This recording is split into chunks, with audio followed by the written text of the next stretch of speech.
비가 쏟아지던 새벽 2시, 저는 딸 하윤이의 뜨거운 이마에 손을 얹었습니다. 열이 심했습니다. 진통제를 먹였지만 효과가 없었고 딸의 흐느끼는 소리에 가슴이 무너졌습니다. 택시는 잡히지 않았고 결국 비를 맞으며 하윤이를 안고 응급실까지 걸어갔습니다. 저희 비켜요. 애 아빠라면 애 상태가 이 정도인데 이제 오세요? 간호사의 차가운 목소리에 제 어깨가 움츠러들었습니다. 문구점 재고 정리를 마치고 늦게 들어온 직후였다고 설명하려 했지만 의사는 코웃음만 쳐댔습니다. 간호사님, 5번 환자 해열제 주시고 관찰 기록 철저히 해요. 비에 젖은 채 병원 의자에 주저앉은 저를 지나치며 의사가 한숨을 쉬었습니다. 이런 상태까지 기다리다 오시면 어쩌라고. 가슴이 쿡 찔렸습니다. 41세의 호라비가 된 저, 어린 딸을 혼자 키우며 문구점을 운영하는 평범한 아버지, 맞습니다. 그렇게 보였겠죠. 하윤이가 아플 때마다 사람들은 엄마 손길을 언급했고 그럴 때마다 저는 아무 말도 할 수 없었습니다. 아버님, 여기로 오세요. 라벤더 향기가 코끝을 스쳤습니다. 하얀 유니폼, 단정한 머리망, 그리고 마스크 너머로 보이는 눈동자, 심장이 멎는 듯했습니다. 그 눈동자, 말할 때 살짝 떨리는 눈꼬리, 아이를 받아들 때 조심스럽게 받쳐드는 손, 진료실로 안내할게요. 간호사가 제 딸을 안고 돌아섰을 때 저는 유리창처럼 그 장면을 멍하니 바라보았습니다. 그 뒷모습이 8년 전 제 앞에서 사라진 사람의 모습과 같았습니다. 진료가 끝나고 하윤이는 잠든 채 제 품에 안겼습니다. 간호사는 작은 종이에 처방을 적어 주었습니다. 해열제는 이틀 이상 쓰지 마세요. 아이 목이 많이 부었네요. 그녀는 마스크를 쓰고 있었지만 저는 알 수 있었습니다. 그녀의 입가가 지금도 약간 한쪽으로만 올라간다는 것을. 당신, 혹시. 제 목소리가 떨렸습니다. 간호사의 손이 멈칫했고 그녀의 눈이 커졌습니다. 그 순간 누군가 그녀를 불렀습니다. 정희 선생님, 응급 환자 들어왔어요. 간호사는 황급히 고개를 돌렸고 저를 스치듯 지나가며 말했습니다. 조심히 가세요. 그런데 그 순간 그녀의 팔목이 제 손에 스쳤고 은빛 팔찌가 반짝였습니다. 하트 모양 참 장식이 달린, 제가 8년 전 아내 생일에 선물했던 바로 그 팔찌. 저는 그 자리에 얼어붙었습니다. 그때 딸이 잠에서 깨어 눈을 비비며 말했습니다. 아빠, 아까 그 간호사 아줌마 엄마랑 똑같은 향기야. 비는 여전히 내리고 있었고 손끝은 싸늘하게 떨렸습니다. 병원을 나서며 저는 다짐했습니다. 오늘 밤은 달랐습니다. 8년 전처럼 그냥 지나치지 않을 것입니다. 이번에는 반드시 확인할 것입니다. 저는 아이를 안고 병원 출구 앞에 기다렸습니다. 간호사들의 교대 시간, 그녀가 나올 때까지 기다릴 것입니다. 비가 오는 밤, 떠나보낸 아내의 얼굴을 한 간호사를 향해 제 삶에서 처음으로 단호하게 물음표를 건질 준비를 했습니다. 2시간을 기다렸지만 그녀는 나타나지 않았습니다. 다른 간호사에게 물어보니 정희 선생님은 응급환자 대응 중 부상을 입어 먼저 퇴근했다고 했습니다. 그 말에 가슴이 철렁 내려앉았지만 딸의 상태가 더 급했습니다. 결국 집으로 돌아왔습니다. 하윤이는 해열제 덕분에 잠이 들었고 거실에 홀로 앉은 저는 불 꺼진 텔레비전 화면에 비친 제 얼굴을 멍하니 바라보았습니다. 그 간호사의 눈빛이 머릿속에서 떠나지 않았습니다. 그럴 리 없다고 수백 번도 넘게 되뇌었는데 정말 그럴 수도 있다는 생각이 스치자 나머지 생각들이 무너졌습니다. 장롱 깊숙한 곳에서 오래된 상자를 꺼냈습니다. 8년 동안 단 한 번도 열지 못했던 상자. 손이 떨렸습니다. 천천히 뚜껑을 열자 라벤더 향이 희미하게 남아있었습니다. 가장 마지막으로 찍은 가족 사진. 딸이 2살 무렵. 아내는 팔목에 압박붕대를 감고 웃고 있었습니다. 그해 겨울, 아내는 넘어져 팔목에 실금이 갔습니다. 며칠 병원 신세를 지고는 팔이 낫기 전까진 하윤이 좀 시댁에 보내자고 했죠. 저도 잠시 동의했던 기억이 납니다. 직장 근무 중에도 아이 걱정이 컸으니까요. 그리고 그날 아내는 집에서 혼자 쉬고 있었습니다. 저는 야간 소방 근무 중이었고 모든 게 평범한 하루였습니다. 아내의 마지막 메시지를 꺼내 보았습니다. 화재가 나기 몇 시간 전 그녀가 제게 보낸 문자 한 줄. 하윤이 잘 부탁해. 무심한 한 줄이었습니다. 그때는 그저 아이를 시댁에 맡긴 걸 당부하는 말인 줄만 알았습니다. 하지만 지금 돌아보면 그 문장 안에 뭔가 더 있었던 것만 같았습니다. 화재는 갑작스러웠습니다. 출동 신호가 울렸을 때 저는 직감적으로 알았습니다. 동료들은 제 표정을 보고 알았던 걸까요? 누군가 제 어깨를 잡았지만 그 순간 저는 이미 소방차를 향해 뛰고 있었습니다. 도착했을 때는 이미 3층 외벽에서 불꽃이 치솟고 있었습니다. 화염 속에 제가 알고 있던 삶 전체가 타고 있었습니다. 301호 진입 불가, 구조 실패, 누군가 무전으로 외쳤고 저는 그대로 주저앉았습니다. 한 번도 소리 내 울어본 적 없던 제가 그날은 울지도 못했습니다. 시신은 다음 날 발견됐습니다. 부엌 쪽에 쓰러진 채 탄화된 여성 시신 한 구, 불에 그을린 몸, 붕괴로 인해 머리와 상반신 훼손이 심했습니다. 소지품은 불에 탄 팔목, 휴대폰 케이스, 그리고 지갑 한쪽에 이수연 이름이 적힌 신용카드 조각뿐이었습니다. 경찰은 말했습니다. 유전자 검사는 어렵습니다. 조직이 거의 다 손상됐고 부인일 가능성이 매우 높습니다. 직접 확인은 안 하시는 게 좋을 것 같습니다. 저는 고개를 끄덕였습니다. 확인하지 않았습니다. 그 순간 저의 인생도 멈췄습니다. 장례는 작고 조용하게 치러졌습니다. 사진은 하윤이 돌 때 찍은 걸로 했고 영정 앞에서 딸이 엄마 어디가? 라고 물었을 때 저는 대답하지 못했습니다. 8년이 지났습니다. 그동안 딸이 아플 때마다 학교 행사가 있을 때마다 저는 항상 혼자였습니다. 주변 사람들의 동정 어린 시선도 뒤에서 수근거리는 소리도 모두 견뎌왔습니다. 불쌍한 사람, 애 혼자 키우느라 고생이네. 엄마 없는 아이라 더 힘들겠다. 같은 말들을 들을 때마다 가슴이 찢어졌습니다. 그런데 오늘 제 앞에 나타난 그 간호사, 제 아내와 같은 눈빛, 같은 향기, 같은 팔찌, 상자 속 사진들을 하나씩 꺼내며 밤을 지새웠습니다. 그리고 아침이 밝아올 무렵 딸의 이마에 손을 얹어보니 열이 내려가고 있었습니다. 하윤이가 눈을 떴습니다. 아빠, 안 주무셨어요? 저는 희미하게 미소 지었습니다. 하윤아, 괜찮아졌니? 딸은 고개를 끄덕였습니다. 그리고 잠시 망설이다 물었습니다. 아빠, 어젯밤 그 간호사 아줌마 정말 엄마 같았어요. 저는 가슴이 쿵 내려앉았습니다. 하윤이도 느꼈던 겁니다. 제가 미쳐가는 게 아니었습니다. 아이의 작은 손이 제 손을 꼭 쥐었습니다. 아내가 살아있을지도 모른다는 생각은 밤새 제 머릿속을 잠식했고 불안도 아닌 그저 본능 같은 감각, 부정해도 소용없었고 잊으려 해도 떠나지 않았습니다.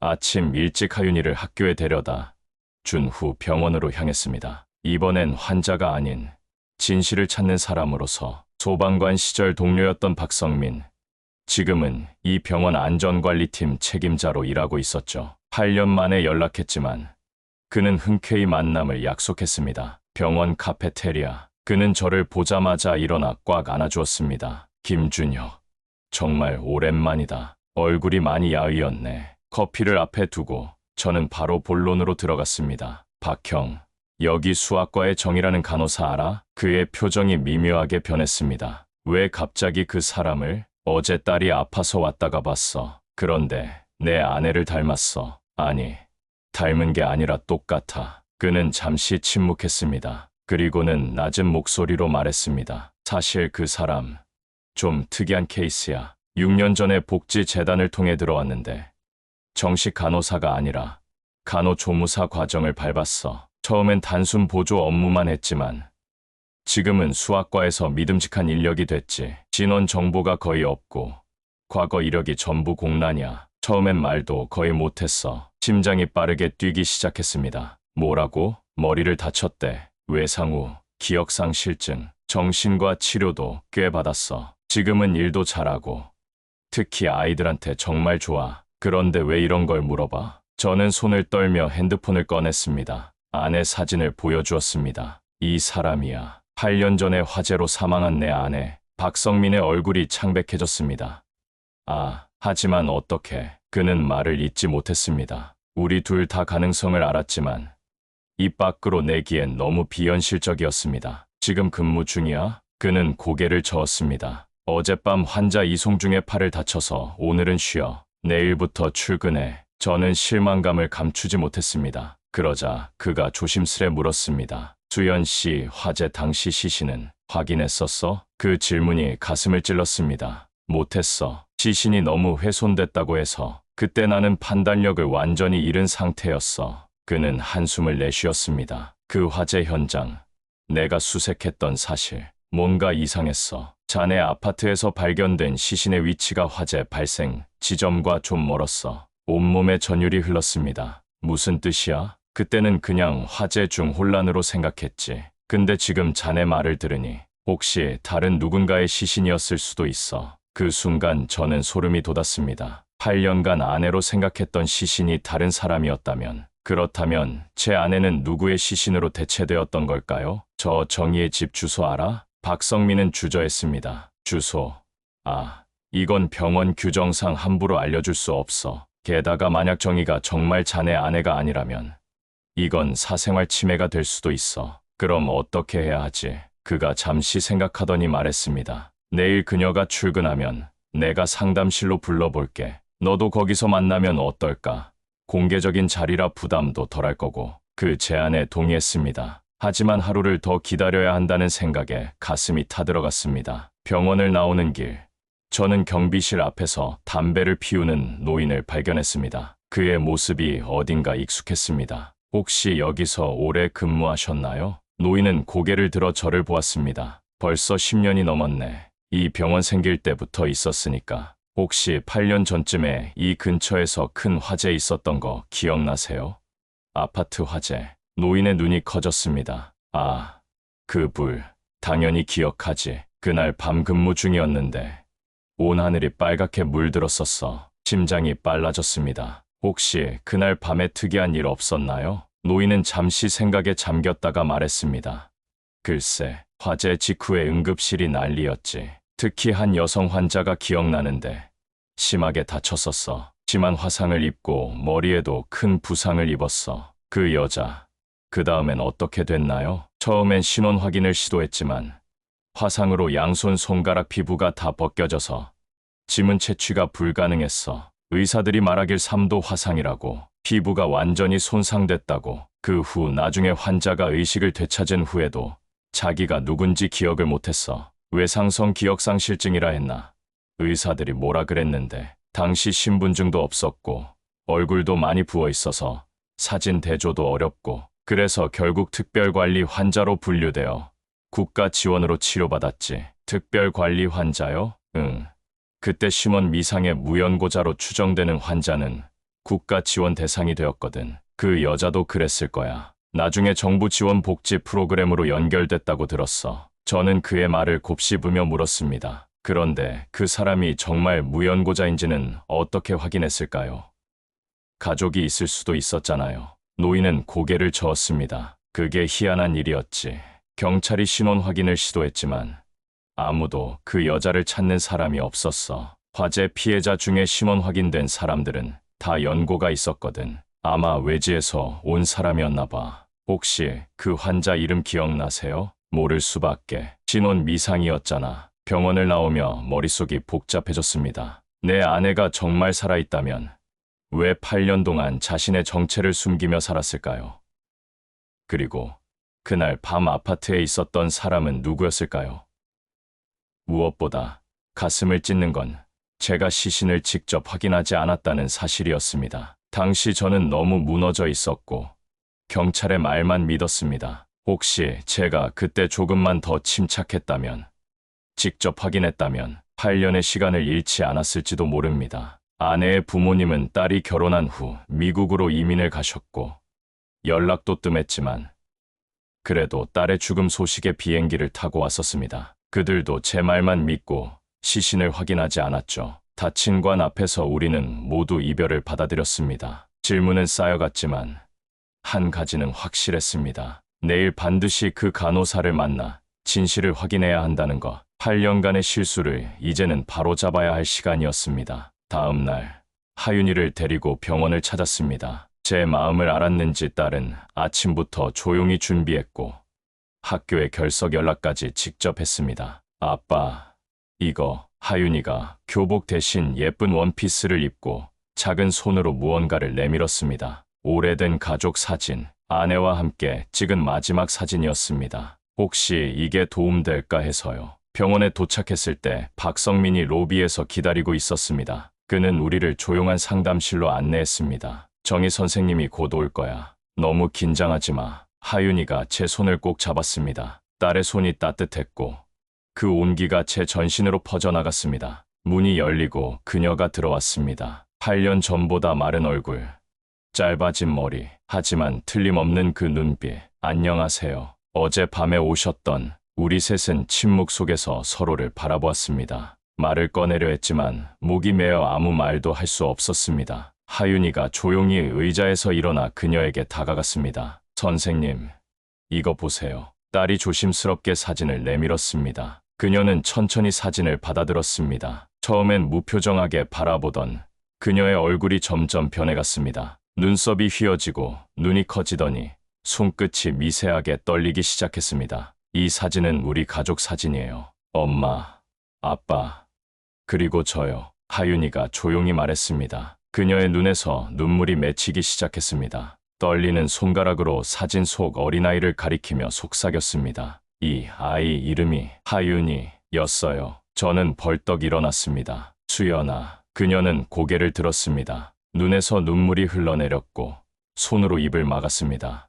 저는 정이라고. 그녀의 말끝이 흐려졌습니다. 하윤이가 천천히 다가가 그녀의 손을 잡았습니다. 선생님, 엄마 향기가 나요. 그 말에 그녀의 눈에서 눈물이 쏟아졌습니다. 조심스럽게 하윤이를 품에 안았고 마치 오랫동안 갈망했던 것처럼 떨리는 손으로 아이의 머리를 쓰다듬었습니다. 한 번도 안아본 것 같은 느낌이. 왜 이렇게? 박성민은 눈물을 참으며 조용히 방을 나갔고 우리 세 사람은 8년 만에 처음으로 한 공간에 있었습니다. 상담실을 나와 병원 뒤 조용한 공원 벤치에 앉았습니다. 하윤이는 자판기에서 음료수를 사오겠다며 우리에게 잠시 시간을 주었습니다. 기억나세요? 제가 조심스럽게 물었습니다. 그녀는 천천히 고개를 저었습니다. 다는 아니에요. 조가 파편처럼 떠오를 뿐이에요. 무엇이 기억나요? 가끔 무언가 떠오르긴 했어요. 익숙한 노래, 빗소리, 그리고 누군가가 내 손을 꼭 잡고 수연아 하고 부르는 느낌. 그녀의 목소리가 떨렸습니다. 그리고 아이를 안고 있는 꿈을 자주 꿨어요. 그게 하윤이었나요? 왜 나는 이 아이를 잊었을까요? 잊고 싶었던 걸까요? 버린 걸까요? 그녀의 눈에서 다시 눈물이 흘렀습니다. 저는 천천히 그녀의 손을 감쌌습니다. 차갑고 떨리는 손. 하지만 그 손끝의 감촉은 분명 아내의 것이었습니다. 아니야, 내가 버린 게 아니야. 그저 너무 오래도록 길을 잃고 있었던 것뿐이야. 그녀는 오랫동안 잃어버렸던 목소리로 물었습니다. 제가 정말 당신의 아내인가요? 그래, 이수연, 내 아내고 하윤이 엄마야. 그 순간 하윤이가 3개의 음료수를 들고 돌아왔습니다. 우리 셋은 서로의 손을 잡고 무언가 다시 시작되는 것을 느꼈습니다. 말없이 그저 함께 있는 것만으로도 전해지는 따뜻함 속에서 하윤이가 문득 말했습니다. 선생님, 아니, 엄마, 이제 우리 집에 갈래요? 그녀는 당황하면서도 떨리는 미소를 지었습니다. 아직은 조금 혼란스러워요. 하지만 함께 기억을 찾아가면 좋겠어요. 저는 아내의 손을 조금 더 단단히 잡았습니다. 그녀가 완전히 돌아오기까지는 아직 시간이 필요했지만 이제 더 이상 혼자가 아니라는 사실만으로도 가슴이 벅차올랐습니다. 그녀는 병원에 휴직계를 냈고 우리는 그녀의 작은 원룸에 모였습니다. 아파트보다는 병원 기숙사에 가까운 공간이었습니다. 8년간의 흔적이라고는 책 몇 권과 병원 사진뿐인 삭막한 방이었지만 우리 셋이 함께 있다는 것만으로도 그곳은 따뜻했습니다. 하윤이는 매일 학교를 마치고 이곳으로 와 그녀에게 책을 읽어주었습니다. 처음에는 선생님이라 부르다가 점점 엄마라는 말을 조심스레 섞어 부르기 시작했습니다. 그럴 때마다 그녀의 눈에 미소가 번졌습니다. 사흘째 되는 날, 그녀가 작은 상자를 들고 왔습니다. 이건 제가 처음 병원에 왔을 때 가지고 있던 유일한 물건이에요. 낡은 은팔찌였습니다. 심하게 그을렸지만 하트 모양 참은 여전히 선명했습니다. 제가 결혼 기념일에 선물했던 그거. 이것 때문에 가끔 누군가가 나를 기다리고 있을지도 모른다는 생각을 했어요. 하지만 기억이 없으니 어디서부터 찾아야 할지 몰랐죠. 5째 날 저녁, 하윤이가 잠든 후 그녀가 조용히 말을 꺼냈습니다. 기억이 조금씩 돌아와요. 저는 숨을 죽이고 들었습니다. 그날 하윤이는 시댁에 있었고 팔목에 깁스를 한 상태였어요. 그래서 친구가 병문안을 왔던 것도 기억나요. 수경이, 저는 조용히 고개를 끄덕였습니다. 수경이라는 이름은 처음 듣는 것이었지만 질문을 참았습니다. 수경이가 나 다쳤다고 병문안 왔어요. 떡을 사왔는데 마실 게 없어서 잠깐 편의점에 다녀온다고 했어요. 단 10분. 정말 그녀의 손이 떨리기 시작했습니다. 내가 돌아왔을 땐 불길이 복도를 삼키고 있었고 현관 앞에서 사람들이 소리치고 있었어요. 나는 수경이가 나왔을 줄 알았어요. 심장이 쿵쿵 뛰었습니다. 이것이 제가 8년 동안 알지 못했던 진실이었습니다. 그때 누가 내 손을 잡고 여기 위험하니까 이쪽으로 하고 끌어줬어요. 골목으로, 어딘가로. 그 뒤로는 기억이 흐릿해요. 그녀는 그날 구조된 겁니다. 하지만 머리에 입은 충격, 화상으로 손상된 피부, 그리고 심리적 쇼크로 인해 기억은 봉인되고 말은 막혔습니다. 응급실에 실려왔을 때 저는 이미 의식이 없었대요. 화상으로 손가락 지문도 다 훼손됐고 깨어났을 때는 자신이 누구인지 어디 사는지 아무것도 기억하지 못했어요. 복지재단을 통해 치료 후 간호보조 과정으로 연계되었고 그녀는 그 이후 말없이 익명의 삶으로 살았습니다.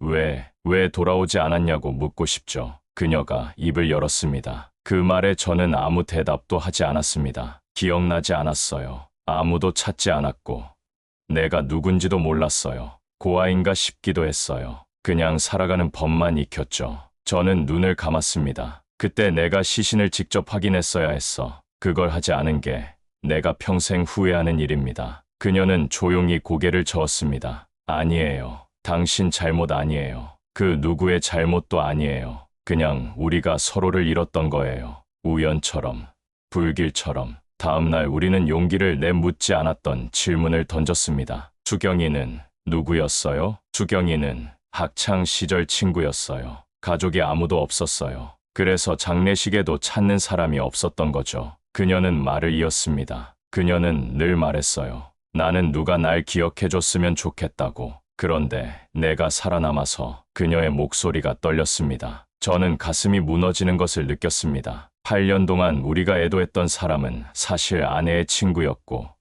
그녀는 아무도 찾지 않아 신원도 확인되지 않은 채 내 아내의 이름으로 묻혔던 것입니다. 갑자기 모든 것이 명확해졌습니다. 화재 당시 발견된 시신은 수경이었고 시신 주변 소지품 속 신용카드 조각과 휴대폰 케이스는 아내의 것이었던 겁니다. 아내는 편의점에 갔다가 돌아온 길에 화재를 목격했고 구조되었지만 기억을 잃었습니다. 그녀는 마지막으로 한마디 덧붙였습니다. 가끔 누군가가 내 이름을 불러주는 꿈을 꿨어요. 수연아, 그 한마디가 내 전부였던 것 같아요. 하윤이가 방으로 들어와 우리 둘 사이에 앉았습니다. 그녀는 딸의 머리를 조심스레 쓰다듬었고 하윤이는 그 손길에 편안하게 기대었습니다. 마치 8년의 시간이 없었던 것처럼 자연스러운 모습이었습니다. 이제 어떻게 할까요? 그녀가 물었습니다. 저는 아내와 딸을 바라보며 생각했습니다. 이제 우리는 다시 시작할 수 있을까? 8년의 공백을 메울 수 있을까? 하지만 하윤이의 행복한 표정을 보니 답은 이미 정해져 있었습니다. 함께 천천히 기억을 찾아가요. 그리고 새로운 추억도 만들어요. 봄이 왔습니다. 꽃이 피고 바람이 부는 계절. 우리는 아내의 법적 신분을 되찾기 위한 긴 여정을 시작했습니다. 실종 신고 취소부터 사망 처리되었던 서류들을 바로잡는 일까지 뜻밖에도 법원은 우리의 이야기를 놀라운 속도로 받아들였고 의료 기록과 유전자 검사로 신원을 확인했습니다. 아내의 주민등록증에는 다시 이수연이라는 이름이 들어갔습니다. 딸과 저는 그 증명서를 볼 때마다 눈물을 참을 수 없었습니다. 아내는 점점 더 많은 기억을 찾아갔습니다. 치료사는 외상 후 기억 상실은 완전히 회복되기도 하지만 일부는 영원히 돌아오지 않을 수도 있다고 했습니다. 하지만 그것은 중요하지 않았습니다. 우리는 새로운 기억을 만들어 가고 있었으니까요.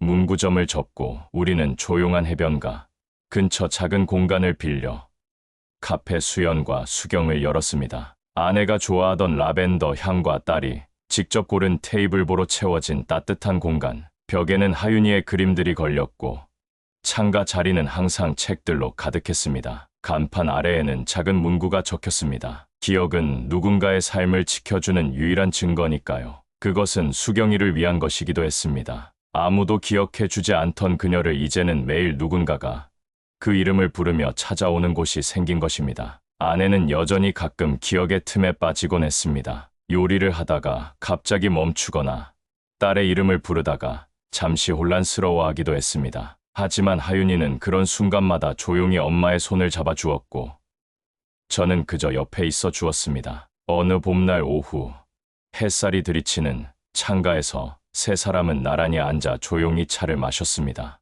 딸은 웃었고 엄마는 그 웃음을 가만히 바라봤습니다. 저는 그 모습을 사진으로 남겼습니다. 이번엔 절대 놓치지 않으려고. 아내는 머리를 약간 기울이며 말했습니다. 하윤아, 내가 어렸을 때 좋아했던 동화책 기억나? 하윤이의 눈이 커졌습니다. 그것은 아내가 회복한 기억 중에서도 특별한 것이었습니다. 아내가 2살배기 하윤이에게 읽어주던 잠자리 동화. 정말요?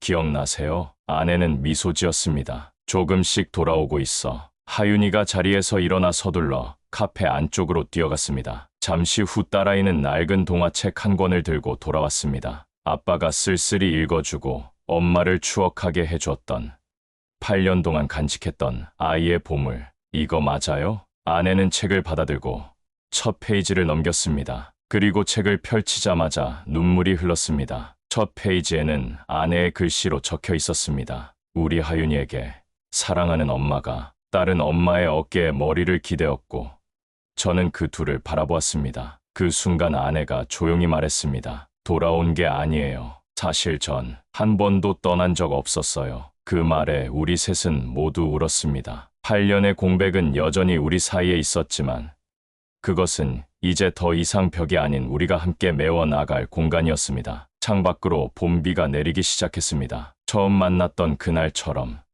이별을 했던 그날처럼. 하지만 이번엔 우리는 모두 같은 공간에서 같은 비를 바라보고 있었습니다. 그날 밤, 제가 무심코 던진 질문이 있습니다. 이상하게도 내게 보낸 마지막 문자. 하윤이 잘 부탁해가 계속 마음에 걸려. 마치 내가 알고 있었던 것처럼. 아내는 잠시 생각에 잠기더니 조용히 대답했습니다.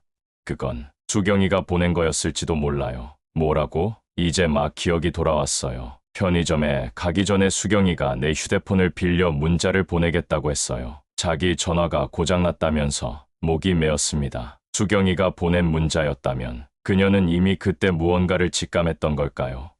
아니면 단순한 우연이었을까요? 우리는 절대 알 수 없을 것입니다. 그녀를 위해 해줄 수 있는 일이 있다면 좋겠어요. 제가 손을 내밀어 아내의 손을 잡았습니다. 우리가 이렇게 함께 있는 것, 그리고 그녀의 이름을 기억하는 것, 그것이 우리가 수경이를 위해 할 수 있는 가장 소중한 일이야. 카페의 이름표 아래 작은 액자를 걸었습니다. 그 안에는 아내가 고등학교 시절 수경이와 찍은 사진 한 장, 잊혀지지 않도록, 그리고 누군가 한 번쯤은 그녀의 이름을 불러주도록. 어느 날 카페에 들른 손님이 물었습니다. 카페 이름이 특이하네요. 수연과 수경이라니 무슨 의미가 있나요? 아내는 미소 지으며 답했습니다. 기억을 잃었던 사람과 잊혀질 뻔했던 사람의 이름이에요. 그해 가을, 하윤이는 학교 자기소개 시간에 처음으로 당당하게 말했습니다. 제 이름은 김하윤입니다. 저는 아빠와 엄마, 그리고 우리 카페 수연과 수경과 함께 살고 있어요. 아내는 매일 조금씩 기억을 되찾았고 우리는 매일 새로운 추억을 만들어갔습니다. 아내의 다이어리에는 새로 찾은 기억과 새로 만든 기억이 함께 채워졌습니다. 가끔은 만약 그때라는 생각이 들 때도 있습니다. 만약 그때 직접 시신을 확인했다면, 만약 그날 밤 병원 앞에서 조금 더 기다렸다면. 하지만 이제는 그런 생각들이 저를 괴롭히지 않습니다. 우리에게 필요한 것은 후회가 아닌 지금 이 순간이니까요. 8년의 시간이 텅 빈 공백이 아니라 우리가 서로를 더 소중히 여기게 되는 이유가 된 것처럼 오늘도 라벤더 향기 가득한 우리 카페에서 아내는 새로운 손님에게 미소 짓고 하윤이는 학교에서 돌아오는 길에 작은 꽃을 한 송이 꺾어옵니다. 저는 그 모든 순간을 카메라에 담습니다. 이번에는 놓치지 않기 위해. 비가 그치고 무지개가 떴을 때 우리 셋은 카페 앞에 서서 그 풍경을 바라봅니다. 아내는 딸의 손을 한 손으로 잡고 다른 손으로는 제 손을 꼭 쥡니다. 그리고 우리는 서로에게 약속합니다. 이제 누구도 혼자 남겨두지 않겠다고. 비는 다시 내렸고 카페 수연과 수경은 그날도 따뜻했습니다. 기억은 때로 우리를 배신하기도 하지만 사랑은 기억을 초월합니다. 잊혀진 시간도 잃어버린 순간도 사랑 앞에서는 그저 우리를 더 단단하게 묶어주는 끈이 될 뿐입니다. 저는 이제 알고 있습니다. 진정한 가족이란 시간이 지나도 변하지 않는 향기처럼, 기억이 사라져도 남아있는 감각처럼 서로를 향한 마음의 자리를 영원히 지키는 것임을